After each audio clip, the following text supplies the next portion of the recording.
시청자 비평 플러스에서 YTN을 들여다봅니다. 2025년 국정감사가 열리고 있습니다. 22대 국회 들어 두 번째, 또 새 정부 들어 처음 열리는 국정감사입니다. 단순한 정치적 공방에 그치지 않고 민생을 위한 생산적인 논의의 장이 되고 있는지 관련 소식을 전한 YTN 보도 뉴스 리뷰 Y에서 짚어봅니다. 화면 너머의 목소리까지 듣고 답해드립니다. 시청자 톡톡 Y로 도착한 의견들 함께 들어보시죠.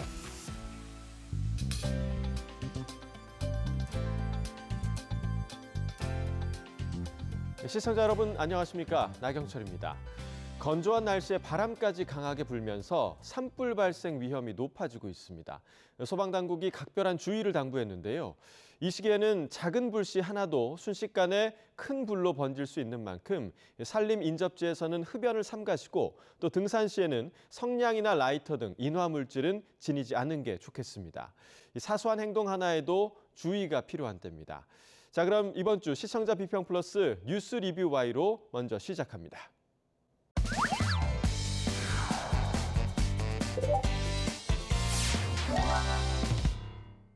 네, 오늘 뉴스 리뷰 Y 시간 YTN이 전한 국정감사 보도를 살펴보겠습니다.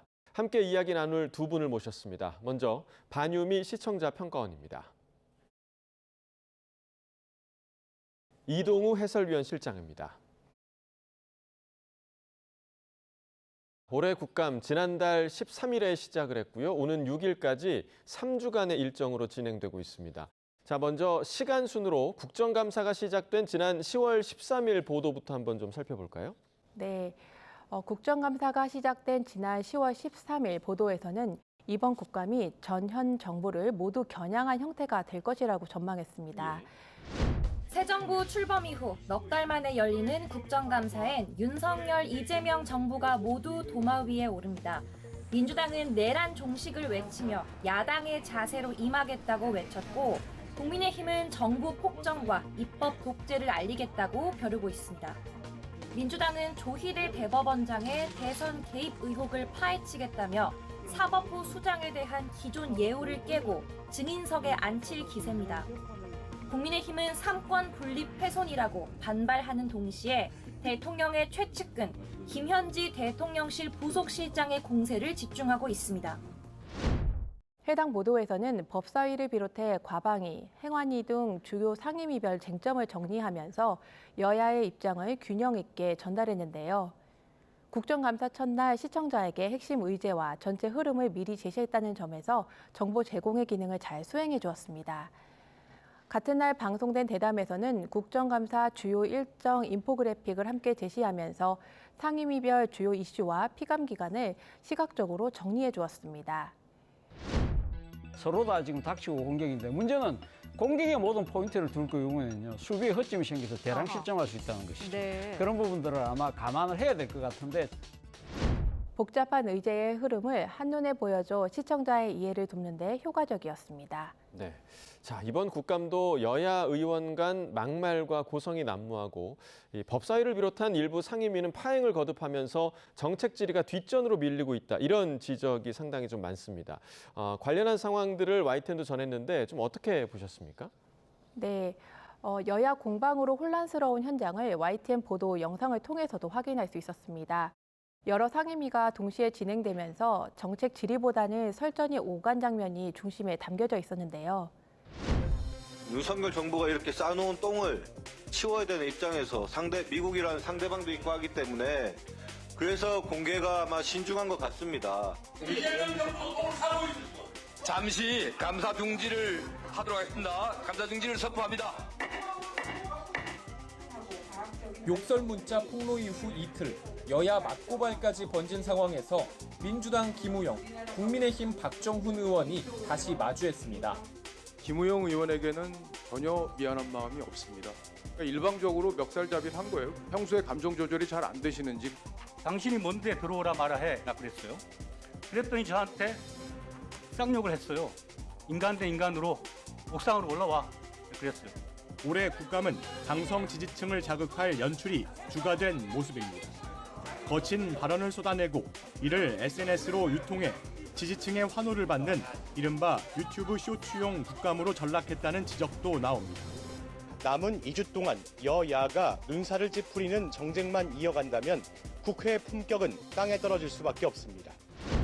현장의 분위기를 생생하게 전달했다는 점에서는 의미가 있겠지만 쟁점과 정책 논의보다는 갈등 장면에 초점이 맞춰지며 국감 보도에서 반복적으로 지적돼 온 정쟁 중심의 흐름이 다시금 드러났습니다. 언론의 감시 기능이 또다시 약화되는 것은 아닌지 우려스러운 부분이기도 했습니다. 다만 이런 현상을 단순히 중계하지 않고 보도 안에서 문제를 직접 지적했다는 점은 주목할 만합니다. 말싸움이 반복되면서 정책 감사가 실종되고 있다. 강성 지지자들을 위한 보여주기식 국감에 머물고 있다라는 비판을 통해서 정쟁 구도가 국감의 본질을 가리고 있다는 점을 짚어주었습니다. 현장의 한계를 인식하고 국감의 본래 취지를 환기했다는 점에서는 의미 있는 접근이었습니다.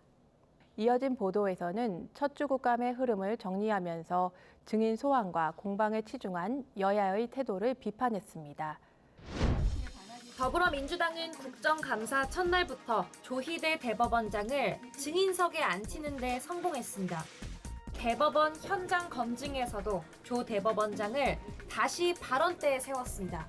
내란 수개를 구속 취소로 내보냈습니다. 국민의힘은 김현지 부속실장을 상임위 6곳에서 동시다발 소환하며 맞대응에 나섰습니다. 의석에서 밀려 김 실장을 증인 명단에 올릴 가능성은 작지만 이른바 서동요 전법으로 계속 부르는 겁니다. 조희대 대법원장은 뭐 문제가 있어서 나옵니까? 국감 초반을 갈등 중심으로 다루고는 있었지만 정쟁에 치우친 국감 운영의 문제를 짚어내 시청자가 국감의 본질적인 목적이 무엇인지 다시 생각하게 했는데요. 정치 공방의 반복 속에서도 국감이 지향해야 할 정책 검증의 의미를 환기했다는 점에서 보도의 가치를 생각해 볼 수 있었습니다. 네. 자, 공방이 가열된 상임위 중심의 보도가 많았다. 그렇지만 정쟁에만 치우쳐 정책이 실종된 문제를 짚은 점은 의미가 있었다. 이렇게 평가를 해주셨습니다. 그런데 이제 뭐 피할 수 없는 부분이긴 하겠지만 국정감사는 정쟁 위주의 보도다라는 프레임에 대해서 실장님께서는 좀 어떻게 보고 계십니까? 뭐 실제로 이제 국정감사 관련 보도가 민생보다는 뭐 정쟁 위주로 흐르고 있다 이런 뭐 비판이 이어지고 있는데요. 사실 이런 지적은 이제 매년 이제 반복되는 그런 상황이거든요. 그 배경에는 구조적이고 환경적 요인이 얽혀 있어 보입니다. 그 이유를 3가지 정도로 정리하면 다음과 같은데요. 첫 번째는 갈등이 주목받기 쉽기 때문이다. 이렇게 볼 수 있겠습니다. 언론은 사실 그 자체보다 시청자와 독자의 관심을 끄는 이슈를 선택하는 경향이 있는데요. 갈등이나 충돌, 폭로, 고성 등은 시청자들을 끌어들일 수 있는 이른바 이제 드라마적인 요소로 이제 작용한다. 이렇게 볼 수 있겠는데요. 반면에 이제 정책 점검이나 예산 효율성 같은 내용은 좀 복잡하고 즉각적인 반응을 얻는데 상당한 어려움이 있다. 이렇게 볼 수 있겠습니다. 두 번째는 정치권의 의도적 쇼잉 전략 때문이라고 볼 수 있겠습니다. 의원들도 언론 노출을 의식해서 질의와 발언을 이제 준비하지 않겠습니까? 그런데 이때 소속 정당의 입장을 지나치게 대변하거나 또 상대 진영을 자극적으로 공격하는 모습은 이제 본인과 그 정당의 정치적 존재감을 부각시키는데 상당히 효과적인 수단이 되고 있는 것이죠.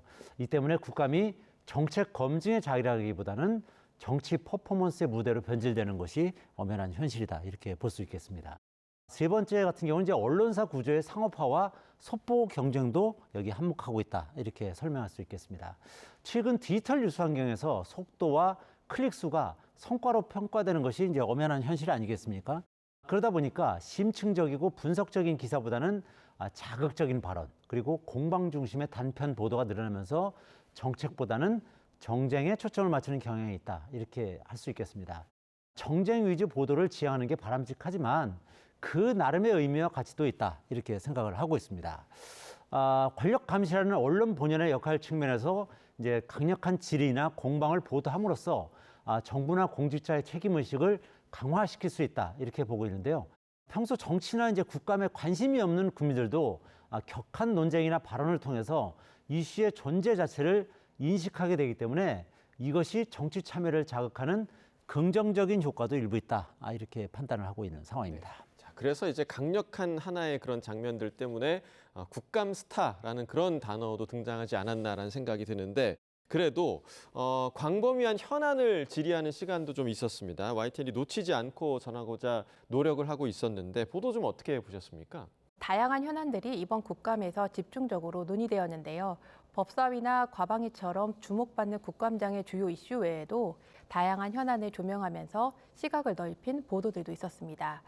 먼저 허위 정보를 퍼뜨리는 날씨 유튜버 문제를 다루면서 무분별한 예보와 이를 제재할 법적 공백 문제를 짚어주었습니다. 지난 여름 SNS나 유튜브에서 떠돌았던 내용입니다.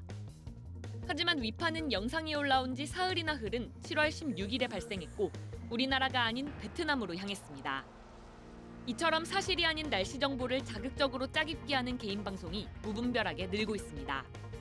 기상청 국정감사에서도 이 같은 무분별한 허위 예보 문제가 도마 위에 올랐습니다. 기상청은 지난해 일부 유튜버에게 자료 출처 표기를 권고하는 정정 요청을 했는데 직접 예보를 한 게 아니라 공식 정보를 바탕으로 교묘하게 가공한 경우는 법적으로 처벌 대상에서 벗어나는 겁니다. 비록 주목도는 낮았지만 시민의 일상과 밀접한 사안을 공론의 장으로 끌어올려 시청자와 문제의식을 공유했다는 점에서 의미 있는 보도였는데요. 그 밖에도 기화자에게 병역 의무를 부과해야 한다는 의견을 전하면서 병역 자원 부족 문제와 다문화 사회의 형평성 문제를 함께 제기했습니다. 민주당 원내대표인 김병기 의원은 입영 대상자가 감소하는데 현재 귀화자에게는 현역 공모를 선택할 수 있는 권리를 주고 있다며 이는 차별적이라고 지적했습니다. 국민의힘 한기호 의원도 3년 이상 영주권을 가진 외국인에게는 지방선거 투표권도 주는데 귀화자에게 입영 선택권을 주는 건 군권을 가진 국가의 태도가 아니라고 주장했습니다. 다문화 사회로 나아가는 과정에서 필요한 사회적 논의를 환기했다는 점에서 주목할 만한 보도였습니다. 이처럼 주류 의제에 집중하면서도 생활 밀착형 이슈와 사회 구조적 문제를 병행하면서 국감 보도의 스펙트럼을 확장할 수 있었습니다. 다양한 의제 간 균형을 맞추고 시청자의 삶과 맞닿은 주제를 함께 다뤘다는 점에서 긍정적으로 평가해 볼 수 있었습니다. 이러한 비주류 의제가 일회성으로 그치지 않고 후속 논의와 정책 변화로 이어질 수 있도록 지속적인 관심과 점검이 이어지기를 바랍니다. 네, 이러한 국감 보도는 주로 정치부에서 맡고 있고요. 또 현장 감사가 진행될 때는 관련 부서가 맡는 것으로 알고 있습니다. 하지만 이 대부분 국회 안에서 국감이 진행이 되다 보니까 정치부가 맡는 몫과 책임이 좀 커질 수밖에 없을 것 같은데요. 균형 있는 시각을 담은 보도를 위해서 YTN 정치부에서 매진하고 있을 텐데 어떤 노력과 고민이 있는지도 좀 전해주시면 좋겠습니다.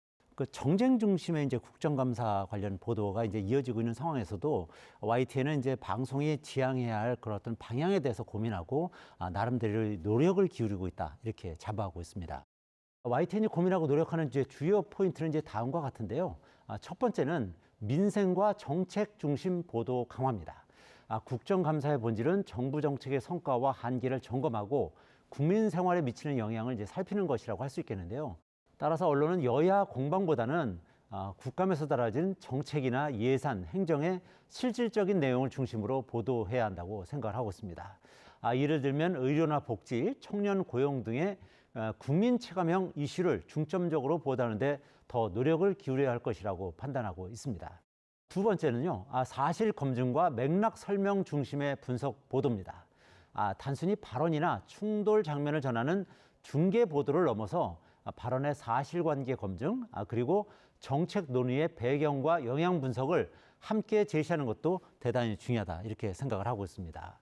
이렇게 해야 국민이 국감을 정치 쇼가 아니라 정책 평가의 과정으로 이해할 수 있기 때문이다 이렇게 생각을 하고요. 세 번째는 균형성과 다양성의 확보입니다. 여야 입장을 균형 있게 다루는 것은 이제 기본이라고 할 수 있겠고요.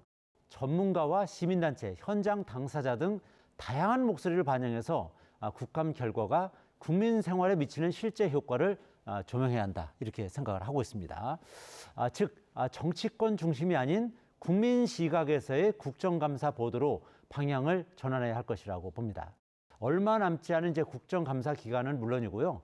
매년 돌아오는 국감 때마다 저희 YTN은 이런 고민을 되새기면서 좀 더 생산적이고 또 국민에게 실질적인 도움이 되는 보도를 하는데 최선의 노력을 다하겠다 이렇게 약속드리겠습니다. 네, 노력을 기울이고 있는 지점들을 설명을 해주셨는데 관련 대담도 계속 이어지고 있습니다. 이 부분은 좀 어떻게 보셨습니까?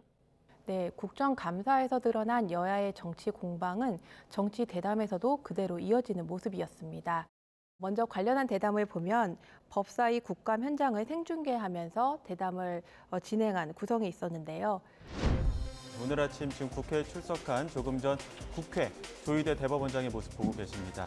입장 표명만 하고 그냥 나갔다. 이게 관행인 것처럼 보여지지만 과거 김명루 대법원장이라든가 대법원장들은 출석해서 자신의 얘기들을 또 소신있게 밝혔어요. 조희대 대법원장이 인사말하고 이석할 걸로 보여지고요. 그리고 동행명령장을 발부하더라도 그걸 거절했을 경우에 뭐 그 5년 이하의 징역 뭐 이런 얘기를 합니다. 실제로 실행된 경우도 없습니다. 즉시성 있는 정보 전달과 현장의 긴박함을 반영한 구성으로서 시청자는 국감의 주요 장면뿐만 아니라 여야의 입장과 대응 전략까지 함께 파악할 수 있었습니다. 이어지는 대담에서는 다양한 주제를 신속하게 연결하면서 시청자의 주목도를 높여주었는데요. 사법 불신을 실제로 조장하고 있는 그곳이 어딥니까? 그 민주당이 스스로 만들어내서 사법부에 대한 훼손을 이끌어내고 그에 따라 조희대 대법원장의 사퇴 또는 탄핵으로 가기 위한 빌드업을 하고 있는 것 아닙니까? 도대체 외교부가 이 사안을 어떻게 바라보고 있는 것인지, 이 현실적으로 이 문제를 해결할 어떤 의지는 있는 것인지, 대안은 있는 것인지 여기에 대해서 질타를 안 할 수가 없는 그런 답변들이 지금 나온 겁니다. 주제가 반복됨에 따라서 여야의 입장이 비슷하게 전개되는 상황에서 새로운 문제를 빠르게 제시함으로써 패널의 발언이 집약적으로 전달돼 시청자가 더욱 주목할 수 있었습니다.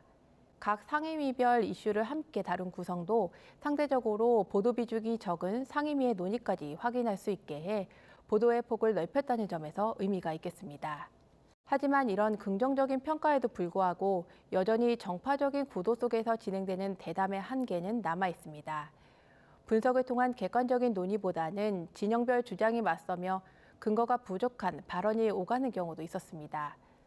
시청자를 오도할 수 있는 주장일수록 근거를 명확하게 제시하고 사실에 기반한 논의가 이루어지도록 하는 책임 있는 대담이 필요하겠습니다. 네. 자, 남은 국정감사 정쟁이 아닌 민생국감 또 정책국감으로 제 역할을 하길 기대하면서 그 과정을 투명하게 비추고 또 엄중히 전달하겠습니다.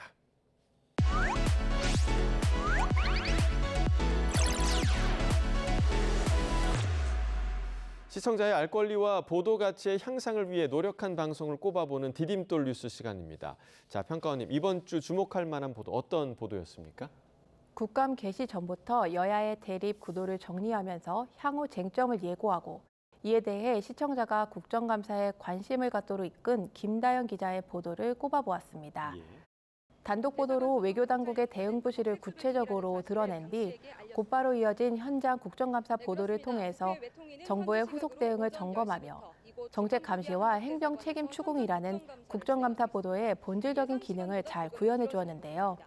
국정감사의 의미를 되살리고 공적 책임을 묻는 보도의 흐름을 만들어냈다는 점에서 이번 주 디딤돌 뉴스로 제안해보게 되었습니다. 현장 국정감사 취재를 이어가면서 기자가 체감한 언론 역할에 어려움은 없었는지, 또 국감 보도의 공공성을 높이기 위해서 어떤 고민과 노력을 이어가고 있는지를 들어본다면 사회를 감시하고 책임을 묻는 저널리즘의 방향성을 함께 모색하는 계기가 될 것입니다. 네, 국회 감시 기능을 점검하는 김다현 기자의 보도를 긍정적으로 평가해 주셨는데요. 저희 제작진이 김다현 기자를 만나 남겨주신 질문에 대한 답변들을 채워봤습니다. 지금 바로 확인해 보시죠. 새벽부터 밤 늦게까지 취재와 보도 또 중계를 계속하면서 체력적으로 많이 붙였던 것 같고요. 날씨가 많이 덥고 또 제가 음식을 잘못 먹어서 장염을 얻어왔는데 그런 부분들도 어려웠던 것 같습니다. 국회 일정하고 정부 일정이 정말 많았기 때문에 그 모두 다 취재하기는 현실적으로 불가능했는데요. 그래서 어떤 부분이 더 중요한지 판단을 하는데도 좀 어려움을 겪었던 기억이 납니다. 사실 국정감사는 우리 외교당국이 현지 교민들을 잘 보호하고 대처를 제대로 하고 있는지 확인하는 자리잖아요. 저는 언론사도 비슷한 역할을 한다고 생각을 했습니다. 그래서 국회와 협업을 해서 문제를 발굴해보자고 마음을 먹었습니다. 여야 할 것 없이 모두 전화를 돌려서 같이 협업을 해보자고 제안을 했는데요.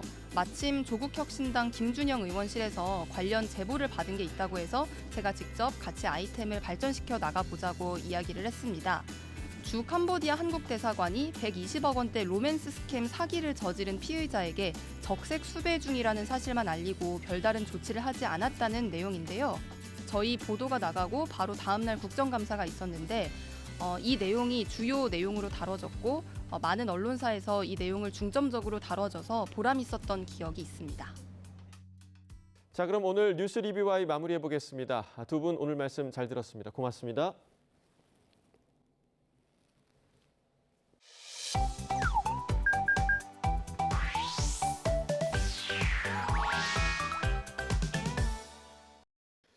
Y10을 향한 시청자 의견이라면 모두 귀 기울여 듣고 답하는 시청자 톡톡 Y 시간입니다. 오늘 주목한 시청자 의견을 AI 앵커 Y고가 소개해드립니다. 지금 바로 만나보시죠. 안녕하세요. AI 앵커 Y고입니다. 오늘의 첫 번째 주제는 동물학대 처벌에 대한 시청자 의견을 들어봤습니다. 자세한 내용 보도 먼저 확인해 보겠습니다.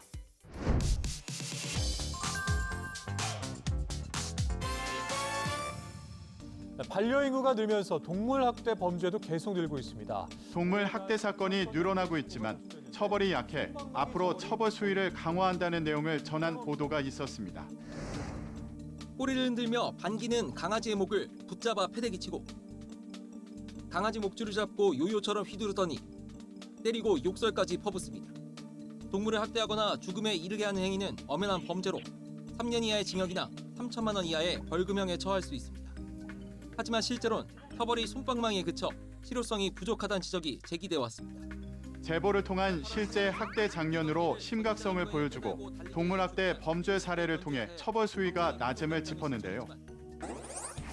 반려 인구가 늘어나면서 동물학대 범죄가 늘고 있는 현황을 보도했는데 해외의 다른 나라들은 동물학대에 대해 어떤 법률을 기준으로 처벌하고 있는지 비교 분석이 추가되면 좋겠다는 시청자 의견이 있었습니다.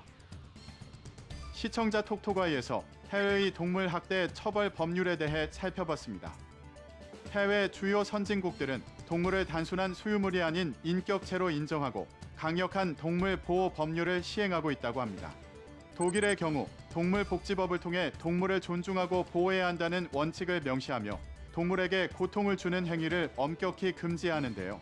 동물학대 범죄는 최대 3년의 징역형 또는 2만 5천 유로, 약 3,300만 원의 벌금에 처해지고 특별히 잔혹한 경우에는 가중 처벌을 받습니다. 미국은 각 주마다 동물보호법이 다르지만 대부분의 주에서 동물학대를 중범죄로 취급하고 있다고 하는데요. 동물학대에 대한 벌금과 징역형이 높고 학대범의 신원을 공개하거나 동물과의 접촉을 금지하는 등의 다양한 제재가 있다고 합니다. 영국은 동물복지법을 통해 동물에게 적절한 먹이, 물, 보호소, 수해 진료를 제공해야 할 의무를 명시하고 불필요한 고통을 주는 행위를 금지하는데요. 동물 학대 범죄자는 일정 기간 동안 동물을 소유하거나 돌볼 수 없도록 하는 강력한 제재를 받습니다. 또한 스위스 헌법에서 연방정부는 동물, 식물 및 기타 유기체의 생식 및 유전 물질 사용에 관한 법률을 제정해야 하는데요. 이 경우 생명체의 존엄성과 인간, 동물 및 환경의 안전을 고려해야 하며 동식물 종의 유전적 다양성을 보호해야 한다고 규정했습니다. 그 외에 인도, 브라질, 이집트, 슬로베니아 등의 국가들도 헌법에 동물 보호 의무를 담고 있다고 합니다. 다음으로 시청자 톡톡아의 두 번째 주제는 인공 강호 부작용에 대한 시청자 의견을 들어봤습니다. 어떤 내용을 담고 있는지 이어서 확인해 보시죠.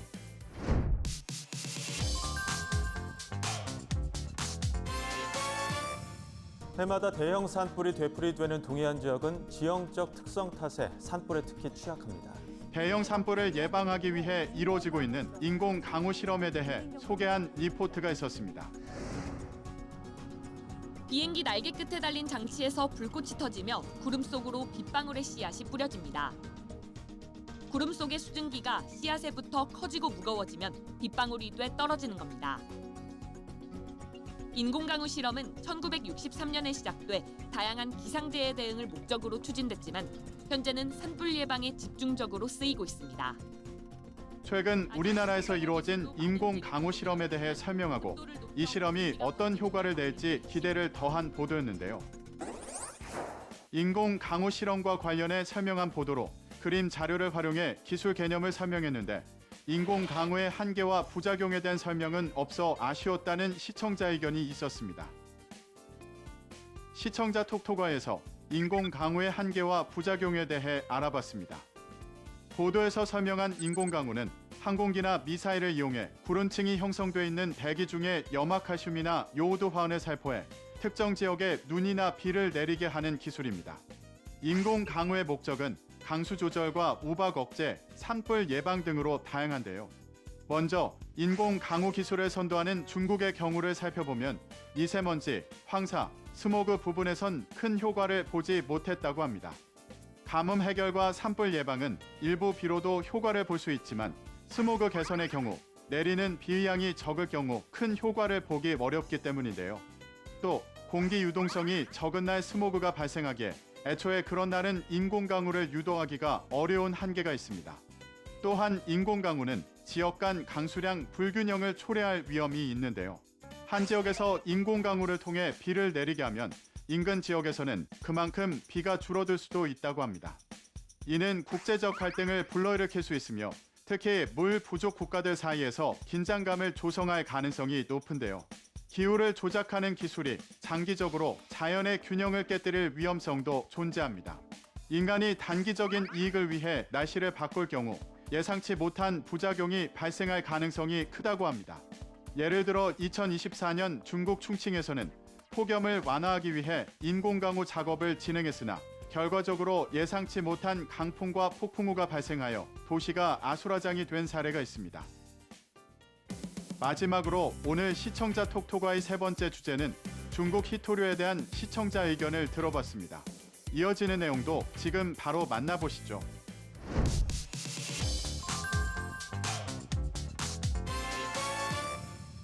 트럼프 미 대통령은 중국이 히토류 수출 통제에 나선 데 대응해 중국에 100% 추가 관세를 물리겠다고 밝혔습니다. 중국은 미국의 관세 포과에 대응해 히토류 수출을 제한하고 있는데 이에 대한 양국의 입장을 전한 보도가 있었습니다.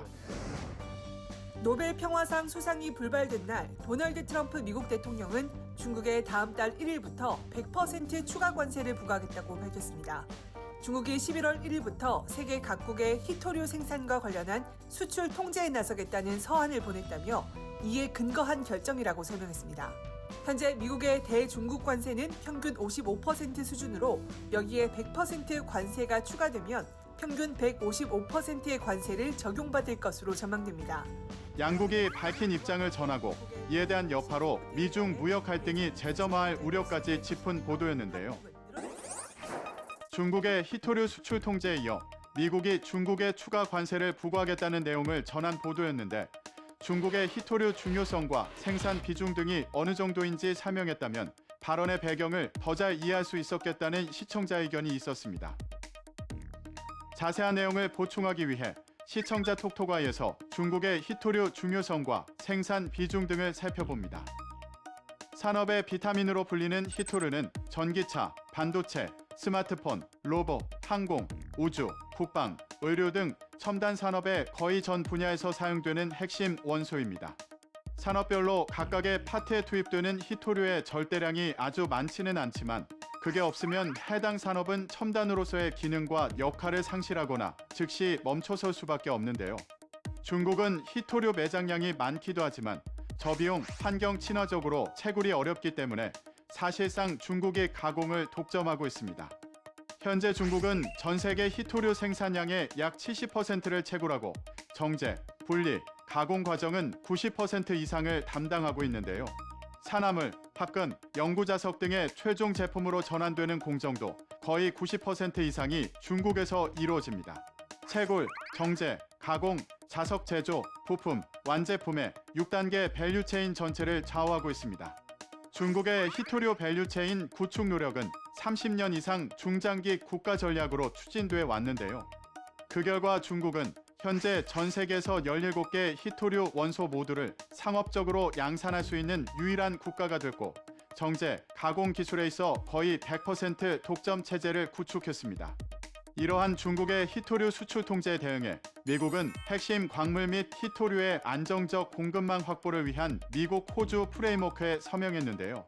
호주는 희토류를 다량 보유한 대표적 국가로 전략적 자원 협력 강화로 맞대응에 나선 것입니다. YTN 방송의 부족한 부분을 채우는 시청자 톡 토과의 시간.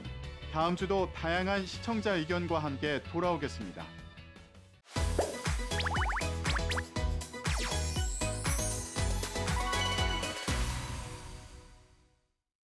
안녕하세요. YTN DMB 시청자 평가원 박하민입니다.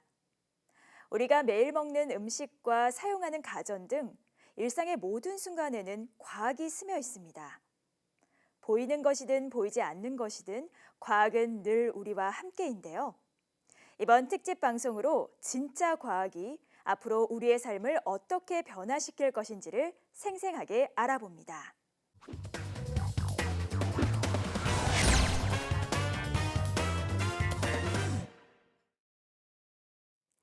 시청자가 알아야 할 과학 지식을 알기 쉽고 재미있게 풀어낸 특집 진짜 과학. 최근 주목받는 두 가지 혁신 기술을 선정해 간략히 살펴보는 시간을 가졌습니다. 더불어 해당 기술을 이끄는 과학자들의 생생한 이야기를 통해 기술 발전의 현장을 만나보았습니다. 프로그램에는 한 명의 진행자와 두 명의 출연진이 함께했습니다. 이들은 과학 지식이 풍부한 전문가라기보다 궁금증 해결사와 아기 과학자의 콘셉트로 일반인의 눈높이에서 대화를 친근하게 풀어냈는데요. 기술에 대해 단순하지만 직관적인 질문을 던지고 전문가의 설명에 자연스럽게 반응하며 공감을 끌어냈습니다. 전체적으로 가볍고 유쾌한 진행 분위기는 자칫 어렵게 느껴질 수 있는 과학이라는 주제를 보다 쉽게 접근할 수 있도록 해주었습니다. 각 부마다 주제를 정하고 그와 관련된 선구적인 기술 두 가지를 알아보았는데요. 1부에서는 AI 그리고 인간을 주제로 AI 휴머노이드와 암 유전자 분석 기술을, 2부에서는 지구를 살리는 에너지라는 주제로 이산화탄소 자원화와 핵융합 디버터를 다루었습니다. 새로운 기술들은 시청자의 시선을 사로잡으며 흡입력 있는 시청을 도와주었습니다. 또한 후반부에 두 기술이 융합된 미래도 함께 상상해 볼 수 있어 한층 의미 있는 시간이었습니다. 인트로에서는 오늘 다룰 주제와 관련된 자료 화면을 적절히 활용해 시청 몰입을 높여주었습니다. 이후 개념을 차근히 설명하고 이 기술 연구가 왜 필요하며 이것으로 무엇을 구현할 것이고 연구의 최종 목표는 무엇인지에 대한 핵심적인 의문을 던져 내용을 단계적으로 잘 풀어냈습니다. 자연스러운 흐름과 전개에서 시청자의 이해를 도우려는 노력이 돋보였던 것 같습니다. 이에 대한 전문가의 답변 역시 친절하고 쉽게 전달돼 시청하기 수월했는데요. 하지만 중간에 재미 요소를 지나치게 강조하면서 다소 몰입이 깨진 것은 아쉬웠습니다. 그럼에도 불구하고 신비로운 기술 개발 과정을 직접 볼 수 있고 새로운 지식을 얻을 수 있어 끝까지 집중해 시청할 수 있었는데요. 특히 사람을 닮은 AI 휴머노이드 로봇과 거대한 규모의 국제 핵융합 실험 현장은 다양한 볼거리를 제공해 주었습니다. 또한 한국이 AI 휴머노이드 개발을 추진해야 하는 필연적인 이유와 탄소 포집 기술이 일상에 적용됐을 때 예상되는 놀라운 변화에 관한 내용도 매우 인상 깊었습니다. 과학은 세상을 이해하고 예측하는 가장 정확한 도구입니다. 특집 진짜 과학은 난해한 과학 이론과 기술을 일상 언어로 풀어내어 과학에 대한 시청자의 접근성을 높여주었습니다. 또한 과학을 현실과 연계해 설명함으로써 사회적 의미를 효과적으로 전달한 점이 좋았는데요.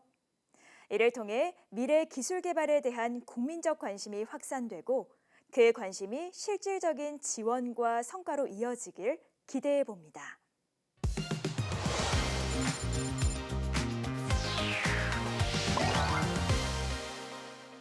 YTN의 보도를 되짚어보는 데 있어 시청자 여러분의 목소리는 중요한 기준이 됩니다. 방송에 대한 여러 의견들 SNS와 홈페이지를 통해서 남겨주시고요.